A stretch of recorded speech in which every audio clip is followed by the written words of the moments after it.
शेतकरी मित्रांनो, राम राम, नमस्कार. शेतकरी मित्रांनो, राज्यातील कांदा उत्पादक शेतकऱ्यांना मोठा दिलासा. राज्यात कांद्याचे भाव चांगलेच वाढताना दिसत आहे. सर्वत्र बाजार समितीमध्ये कांद्याला चांगली तेजी येताना दिसत आहे. जाणून घेऊ शेतकरी मित्रांनो आपल्या हाती सर्वच ठिकाणचे ताजे कांद्याचे भाव. त्या अगोदर विनंती करतो, आपण नवीन असाल आणि पहिल्यांदा आपले चॅनल बघत असाल तर प्रत्येकाने आपल्या चॅनलला नक्की सबस्क्राईब करा, लाईक करा, कमेंट करा, शेअर सुद्धा नक्की करा.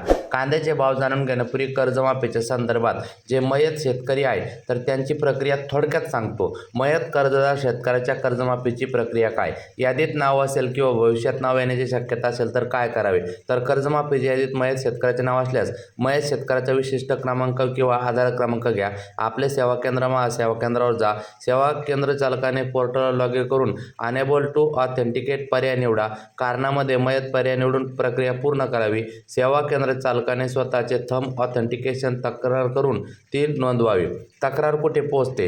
तक्रार पोहोचते तहसीलदार, जिल्हा उपनिबंधक, जिल्हाधिकारी. ऑनलाईन नोंदवलेली तक्रार संबंधित सक्षम अधिकाऱ्याच्या लॉग इनला जाऊ शकते. आवश्यक असल्यास पावतीसह ऑफलाईन पाठपुरावा करता येतो. वारसांना हे कागदपत्रे तयार ठेवी. वारसाचा अर्ज, मृत्यू प्रमाणपत्र, वारसा कुटुंब प्रमाणपत्र, वारसा असल्याचा दाखला, मयत कर्जदाराचे आधार कार्ड, मयत कर्जदाराचे बँक पासबुक. मित्रांनो, अनेक वारसा असल्यास काय करावे? तर कर्जमाफीची रक्कम कोणत्या एका वारसाच्या नावावर जमा करायची असल्यास इतर वारसाचे संमतीपत्र आवश्यक असू शकते. संमतीपत्राबाबत संबंधित बँक सक्षम कार्यालयाकडून आवश्यक नमुना व नियमाची खात्री करा. एकुलते एक वारसा असल्यास संमतीपत्राची आवश्यकता परिस्थितीनुसार वेगळी असू शकते. अद्याप यादीत नाव नाही तरी कागदपत्रे ठेवा. मृत्यू प्रमाणपत्र, वारस कुटुंब प्रमाणपत्र, वारसाचा अर्ज, या सगळ्या गोष्टी. चला आता कांद्याच्या भावाकडे वळतो. भुसावळ्यात उन्हाळी कांदा 2 क्विंटल कांद्याची आवक होऊन जास्तीत जास्त 3,000चा भाव या ठिकाणी जाताना दिसत आहे. नेवासा येथे उन्हाळी कांदा 2332 क्विंटल आवक होऊन जास्तीत जास्त 3,200 रुपयाचा भाव आपल्याला बघायला मिळत आहे. कोपरगाव येथे उन्हाळी कांदा 7,920 क्विंटल आवक होऊन जास्तीत जास्त 3,253चा भाव आपल्याला बघायला मिळत आहे.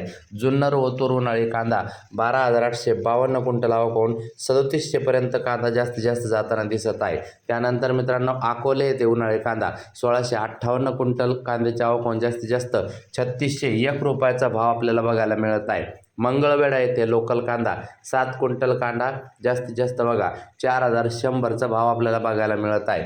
त्यानंतर मित्रांनो, पुणे मोशी येथे लोकल कांदा 990 क्विंटल आवक होऊन जास्तीत जास्त 3,000चा भाव आपल्याला बघायला मिळत आहे. त्यानंतर मित्रांनो, पुणे मांजरी येथे लोकल कांदा 68 क्विंटल कांद्याची आवक होऊन जास्तीत जास्त 4,000चा भाव आपल्याला बघायला मिळत आहे. त्यानंतर मित्रांनो, पुणे पिंपरी येथे लोकल कांदा 21 क्विंटल कांद्याची आवक होऊन जास्तीत जास्त 3,500चा भाव आपल्याला बघायला मिळत आहे. त्यानंतर मित्रांनो, पुणे येथे लोकल कांदा 13,241 क्विंटल आवक होऊन जास्तीत जास्त 3,300चा भाव आपल्याला बघायला मिळत आहे. त्यानंतर मित्रांनो, जुन्नर आळे फाटा चिंचवड जातीचा कांदा 7,942 क्विंटल आवक होऊन जास्तीत जास्त 3,700चा भाव आपल्याला बघायला मिळत आहे. जुन्नर नारायणगाव चिंचवड जातीचा कांदा 38 क्विंटल कांद्याची आवक होऊन जास्तीत जास्त 3,500चा भाव आपल्याला बघायला मिळत आहे. जुन्नर चिंचवड जातीचा कांदा 8,426 क्विंटल आवक होऊन 3,600चा भाव आपल्याला बघायला मिळत आहे. त्यानंतर मित्रांनो, राहता येथे 4,312 क्विंटल आवक होऊन जास्तीत जास्त 4,200चा भाव आपल्याला बघायला मिळत आहे. त्यानंतर मित्रांनो, सातारा येथे जास्तीत जास्त 175 क्विंटल आवक होऊन जास्तीत जास्त 2,500चा भाव आपल्याला बघायला मिळत आहे. त्यानंतर मित्रांनो, पुढील बाजार समिती शिरूर कांदा मार्केट 4,949 क्विंटल आवक होऊन जास्तीत जास्त 4,000 रुपये हा कांद्याला भाव बघायला मिळत आहे. त्यानंतर मित्रांनो, छत्रपती संभाजीनगर 7,942 क्विंटल आवक होऊन 3,150 पर्यंत कांद्याला भाव मिळताना दिसत आहे. त्यानंतर मित्रांनो, नगर येथे खाजगी बाजारात कांदा जास्तीत जास्त 4,100 जाताना. नक्की लाईक, सबस्क्राईब, शेअर करा. भेटूया पुढच्या व्हिडिओमध्ये. धन्यवाद.